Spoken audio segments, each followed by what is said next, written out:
di sebuah pasar tradisional yang ramai sejak subuh. Seorang pemuda bernama Arif terlihat berjalan gontai. Tubuhnya kurus, wajahnya pucat, dan perutnya sudah 2 hari tidak terisi makanan. Ia hanya mengenakan kaos lusuh dan celana yang sudah banyak tambalan. Sehari-hari Arif bekerja sebagai buruh pasar. Ia membantu mengangkat karung beras, memikul sayuran, atau membersihkan sisa sampah pedagang. Namun, karena pasar belakangan sepi, penghasilannya nyaris tidak ada. Upah yang kadang ia dapat pun sering tidak cukup untuk sekadar membeli sebungkus nasi. Pagi itu, ketika melihat orang-orang sarapan bubur, lontong sayur, atau minum kopi hangat di warung, hatinya terasa perih. Bau makanan yang menyeruak dari tiap sudut pasar hanya menambah pedih rasa laparnya. Ia menelan ludah, mencoba menahan sakit perut yang kian meremas. Arif duduk di tepi jalan pasar, menatap kosong. Dalam hatinya ia berbisik, "Ya Allah, sudah 2 hari perut ini kosong. Aku hanya ingin nasi bungkus sederhana. Apakah hari ini engkau akan memberi jalan untukku?" Air matanya jatuh tanpa ia sadari. Meski hidupnya keras, ia tetap menyimpan keyakinan bahwa ada keajaiban yang kelak datang. Entah dari mana. Siang itu, setelah berjam-jam mengais tenaga di pasar tanpa hasil, Arif memutuskan berjalan menyusuri jalan kota. Langkahnya berat, tubuhnya lemah, namun matanya terus mencari harapan. Di depan sebuah gedung tinggi dan mewah, ia melihat pemandangan yang berbeda dari dunianya. Gedung itu adalah kantor perusahaan besar, dengan kaca berkilau, penjaga berseragam, dan orang-orang berdasi sibuk keluar masuk. Tiba-tiba, perhatiannya tertuju pada seorang wanita muda yang duduk di kursi roda. Wajahnya cantik, anggun, dengan pakaian mahal, namun matanya terlihat kosong. Wanita itu adalah Nadia, seorang CEO sukses yang lumpuh sejak kecelakaan bertahun-tahun lalu. Meski kaya raya, hatinya penuh kesepian. Arif berhenti, menatapnya dari jauh. Dalam hatinya, ia merasakan sesuatu yang aneh. Ada suara lirih yang berbisik dalam batinnya, seolah berkata, "Dekatilah dia, ucapkan apa yang ada dalam hatimu." Dengan langkah ragu, Arif mendekat. Satpam sempat melarang, namun Nadia mengangkat tangannya, memberi isyarat agar buruh pasar itu dibiarkan. Tatapan mata mereka bertemu tatapan lapar penuh penderitaan. Dengan tatapan hampa penuh kesepian, suasana hening sejenak. Lalu, dengan suara pelan dan serak karena haus, Arif berkata, "Bu, saya bisa menyembuhkan kaki ibu yang lumpuh, agar ibu bisa berjalan lagi. Tapi, tolong, beri saya sebungkus nasi. Saya sudah 2 hari tidak makan." Kata-kata itu membuat beberapa karyawan yang mendengar terkejut, lalu spontan tertawa mengejek. "Dasar gila, buruh pasar mau sembuhin CEO? Mana mungkin," kata salah satu dari mereka. "Dia cuma mau minta-minta." "Bu, jangan percaya," seru yang lain. Namun, Nadia tidak tertawa. Ia justru menatap pemuda itu dalam-dalam. Ada sesuatu dalam sorot mata Arif, bukan kebohongan, melainkan ketulusan dan kejujuran yang sulit dijelaskan. Air mata Nadia mulai menggenang. Ia tidak tahu mengapa, tapi kata-kata pemuda miskin itu menyentuh hatinya lebih dalam daripada kata-kata dokter atau terapis yang selama ini gagal menyembuhkannya. Udara sore terasa semakin panas. Namun di hadapan gedung tinggi itu suasana mendadak hening. Semua karyawan yang menyaksikan kejadian tadi masih terdiam. Sebagian menatap Arif dengan sinis. Sebagian lain menertawakannya. Arif menundukkan kepala. Suaranya lirih, penuh getar lapar dan lelah. "Saya bukan orang pintar, bukan pula dokter. Saya hanya buruh pasar yang hidup seadanya. Tapi saya percaya, dengan doa yang tulus, kaki ibu bisa kembali berdiri. Hanya saja, sebelum itu, tolong beri saya sebungkus nasi. 2 hari ini perut saya kosong. Saya hanya ingin makan agar punya tenaga mendoakan ibu." Kata-kata itu membuat Nadia tertegun. Selama ini, banyak orang datang padanya menawarkan kesembuhan, tapi selalu dibayar mahal. Tidak ada seorang pun yang hanya meminta nasi bungkus sebagai imbalan. Karyawan-karyawan di sekitarnya kembali berbisik-bisik. "Kasihan, mungkin dia kelaparan sampai berhalusinasi," ucap seorang sekretaris. "Ibu, jangan percaya, dia hanya mengarang," kata yang lain. Namun hati Nadia berkata lain. Ada sesuatu yang menggetarkan. Ia merasakan ketulusan di balik suara serak pemuda itu, ketulusan yang tidak ia temukan dalam gemerlap dunianya. Nadia menunduk, menatap tangannya yang dingin di atas pangkuan kursi roda. Ia mengingat kembali tahun-tahun penuh penderitaan ketika dokter berkata bahwa ia mungkin tidak akan pernah berjalan lagi. Air matanya jatuh perlahan. Dengan suara bergetar, Nadia berkata, "Kalau memang itu yang kamu minta, baiklah, aku akan beri kamu nasi bungkus, tapi, benarkah kamu bisa menyembuhkan aku?" Arif menatapnya, matanya berkaca-kaca. "Dengan izin Allah, saya hanya berdoa, Bu, selebihnya, biarlah Tuhan yang berkehendak." Hening. Semua orang di sekitar terdiam, menunggu apa yang akan terjadi selanjutnya. Begitu mendengar jawaban Arif, suasana langsung pecah oleh gelak tawa para karyawan. Beberapa bahkan menepuk bahu temannya sambil menunjuk ke arah pemuda lusuh itu. "Hahaha, buruh pasar bisa nyembuhin lumpuh. Ini lelucon hari ini. Dasar peminta-minta, kalau mau makan ya bilang aja. Jangan bawa-bawa mukjizat. Kasihan Bu Nadia, malah ditipu sama orang kelaparan." Suara tawa itu menusuk hati Arif. Ia menunduk, menahan perih. Perutnya sudah cukup menyiksa, kini ditambah hinaan yang membuat dadanya sesak. Namun, ia tidak membalas. Ia hanya diam, bibirnya bergetar menahan tangis. Sementara itu, Nadia merasakan sesuatu yang berbeda. Ia tidak ikut tertawa, justru air matanya mengalir semakin deras. Ia teringat bagaimana selama bertahun-tahun, dirinya menjadi bahan belas. Kasihan banyak orang, semua orang melihatnya sebagai CEO kuat, tetapi di balik itu, ia hanyalah seorang wanita lumpuh yang kesepian. Untuk pertama kalinya, ia merasa ada seseorang yang datang bukan untuk uang, bukan untuk keuntungan hanya demi sebungkus nasi. Nadia mengangkat wajahnya, menatap Arif yang masih menunduk. Dengan suara bergetar, ia berkata pelan namun jelas, "Kalian boleh menertawakan, tapi aku percaya pada orang ini." Sejenak, tawa itu terhenti. Semua mata menoleh ke arahnya. Nadia menggenggam roda kursi rodanya erat-erat. Air matanya masih mengalir.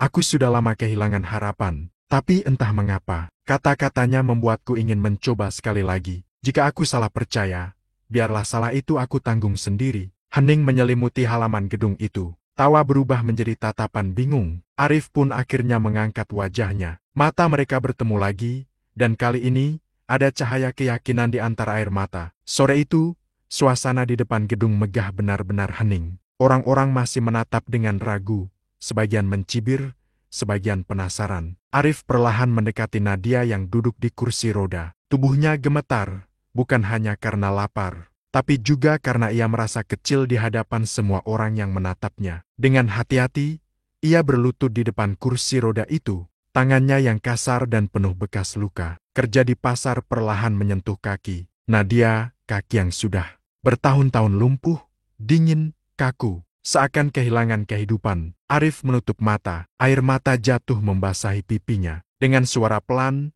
ia mulai berdoa, "Ya Allah, Engkau yang maha menyembuhkan. Aku hanya seorang hamba hina, perutku kosong, tubuhku lemah. Tapi hamba memohon, bukan untukku, melainkan untuk wanita ini. Pulihkanlah kakinya. Ya Rob, jadikanlah ia bisa berjalan kembali. Bukan karena aku, tapi karena Engkau ingin menunjukkan kasih sayang-Mu." Doa itu begitu tulus, penuh kesungguhan. Suaranya serak, bercampur tangis. Orang-orang yang tadinya menertawakan mulai terdiam. Sebagian merasa merinding, sebagian lain mulai meneteskan air mata tanpa sadar. Nadia sendiri terisak. Ia menatap pemuda miskin itu yang berdoa dengan segenap jiwa, tanpa pamrih selain sebungkus nasi. Arif mengusap pelan kaki Nadia, lalu berbisik lirih, "Jika Engkau berkehendak, ya Allah, hidupkanlah kembali kaki ini." Agar ia tahu bahwa keajaiban itu masih ada. Saat itu, angin berhembus lembut. Seakan alam ikut menyaksikan doa penuh keikhlasan itu. Nadia menunduk, hatinya bergetar hebat. Dan tiba-tiba, sebuah rasa hangat menjalar di telapak kakinya. Sensasi yang sudah lama ia lupakan, sesuatu yang tak pernah lagi ia rasakan sejak kecelakaan itu. Semua orang yang berkumpul di halaman gedung itu terdiam. Doa Arif baru saja terucap, dan di tengah keheningan itu, Nadia merasakan sesuatu yang sudah bertahun-tahun hilang dari dirinya. Awalnya hanya hangat, lalu merambat menjadi kesemutan kecil di telapak kaki. Ia terperanjat, matanya melebar. Sudah lama sekali ia tak merasakan apa-apa selain kaku dan dingin. Nadia menggenggam lengan kursi rodanya erat, tubuhnya bergetar. Air matanya jatuh semakin deras. "Ah, apa ini? Aku merasakan sesuatu di kakiku," bisiknya dengan suara bergetar. Para karyawan saling berpandangan. Beberapa orang mulai maju, menatap kaki Nadia dengan mata membelalak. Arif masih berlutut di hadapannya,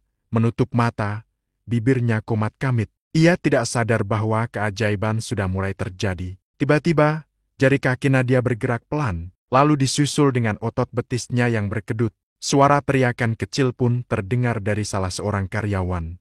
Tunggu, tadi kakinya bergerak. Semua orang mendekat, wajah mereka tak percaya. Nadia sendiri menatap kakinya, terisak. Ia mencoba menggerakkan lagi, dan kali ini kedua kakinya benar-benar merespons. Seolah ada kehidupan baru yang mengalir dalam dirinya. Perlahan, dengan penuh rasa takut bercampur harapan, Nadia menekan tangannya di sandaran kursi roda, berusaha berdiri. Deg, kakinya yang selama ini hanya beban, kini menopang tubuhnya sedikit demi sedikit. Orang-orang menahan napas. Beberapa menutup mulutnya, menahan isak, dan akhirnya dengan tubuh gemetar dan air mata yang tak terbendung Nadia berdiri tegak untuk pertama kalinya setelah bertahun-tahun lumpuh.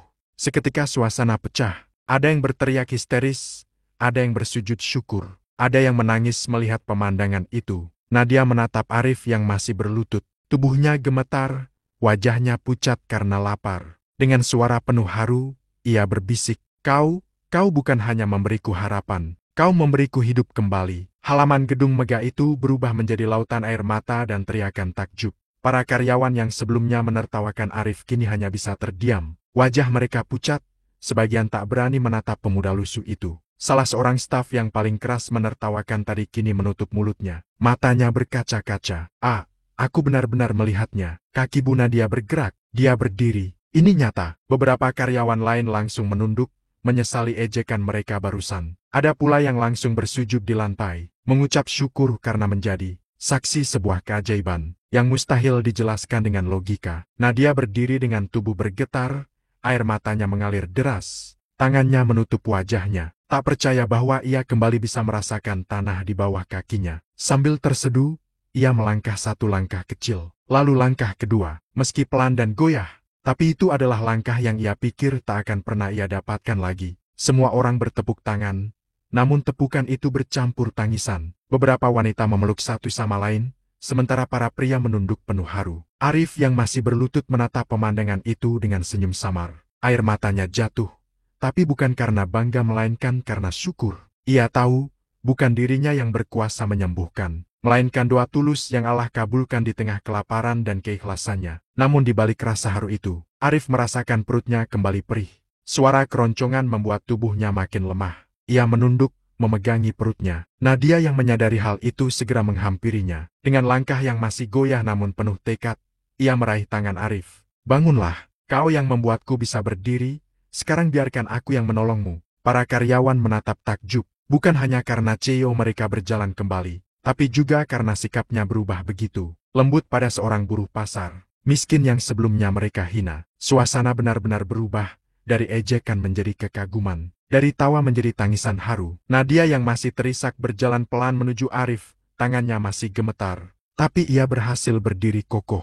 Sesuatu yang mustahil baginya selama bertahun-tahun. Semua orang yang melihat menahan napas, masih tak percaya pada apa yang baru saja terjadi. Arif mencoba tersenyum, meski tubuhnya lemah. Ia menunduk, menatap lantai, dan dengan suara lirih berkata, Bu, janji saya sudah saya tepati. Sekarang, tolong, beri saya sebungkus nasi. Saya benar-benar sudah tidak kuat. Kata-kata itu membuat suasana semakin haru. Semua orang terdiam, menunduk malu. Bagaimana mungkin seseorang yang baru saja menjadi alat keajaiban Allah, hanya meminta imbalan nasi bungkus sesuatu yang bagi mereka sangat sederhana, bahkan sering dibuang tanpa dimakan. Nadia terisak, lalu menoleh ke asistennya. Cepat, tolong ambilkan nasi bungkus. Apapun. Sekarang juga. Beberapa menit kemudian, seorang staf datang dengan sebungkus nasi sederhana. Nasi putih hangat dengan lauk tempe, sambal, dan sedikit sayur. Arif menerimanya dengan tangan bergetar. Matanya berkaca-kaca. Tanpa menunggu lama, ia membuka bungkus itu dan mulai makan perlahan. Setiap suapan terasa seperti emas, seperti hadiah terindah dalam hidupnya. Air matanya jatuh membasahi nasi yang ia kunyah. Semua orang yang menyaksikan tak kuasa menahan tangis. Betapa kecilnya kebahagiaan yang diminta pemuda itu. Namun betapa besar makna yang diberikannya pada semua orang yang hadir. Nadia duduk di samping Arif, menatapnya dengan penuh hormat. Selama ini aku punya segalanya. Uang, rumah, jabatan. Tapi aku lupa arti dari sebuah ketulusan. Kau mengingatkanku dengan hanya sebungkus nasi. Suasana benar-benar hening. Hanya terdengar suara Arif yang perlahan menikmati makanannya dengan syukur. Seakan itu adalah makanan paling lezat dalam hidupnya. Hari itu menjadi saksi sebuah keajaiban.